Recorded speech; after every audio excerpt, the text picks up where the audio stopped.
והמתכון הבא, מאפה פסטה עם מבחר גבינות.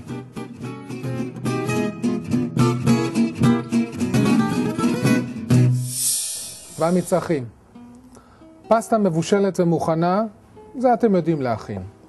שמנת מתוקה, ביצים וכמה סוגי גבינות.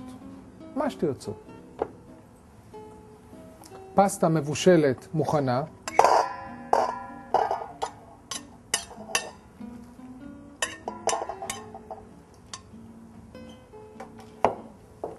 נשבור לתוכה 4 ביצים.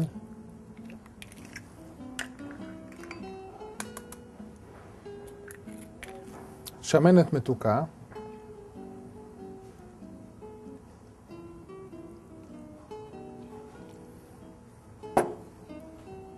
ופלפל. מלח לא צריך, כי נקבל את המלח מהגבינות. יש לנו כאן גבינה בולגרית.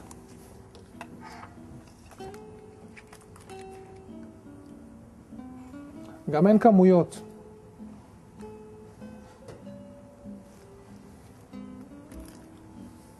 בואו ניקח צפתית.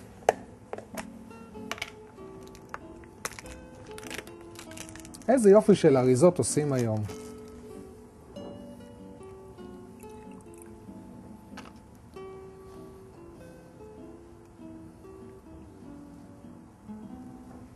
נוסיף גבינת אפייה,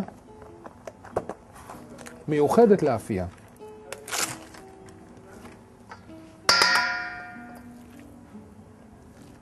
היופי שבגבינה הזאת שהיא מקבלת טעמים, בשביל זה היא גבינה לאפייה. נהדר. ומשהו שייתן לנו ככה שמח בתוך המאפה הזה, גבינת פיקורינו. זה גבינה בסגנון איטלקי. גבינה קשה בסגנון איטלקי, יבשה, מלאה ארומה וטעם.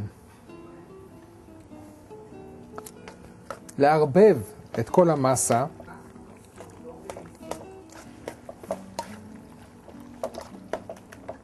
עד כאן פשוט. דווקא תבנית כזאת של English cake.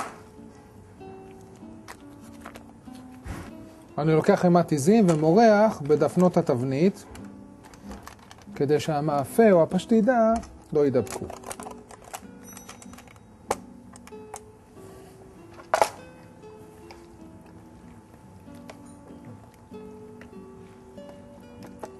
לא להתקמצן עם גבינות, הרבה.